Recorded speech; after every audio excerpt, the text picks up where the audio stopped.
We are now going into the section of Turkey. Ben Türkiye'ye gittim.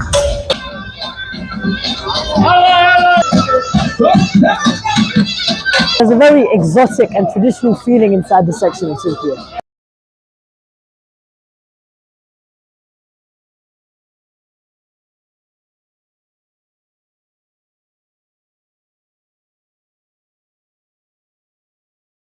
If you guys haven't seen our baklava video in Turkey, then do go and watch that on our YouTube channel.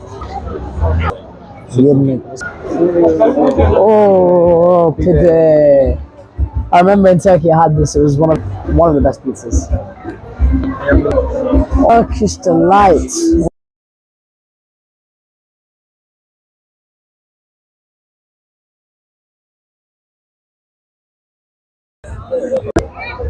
I must say, this is the cheapest thing that I've seen in the Global Village so far.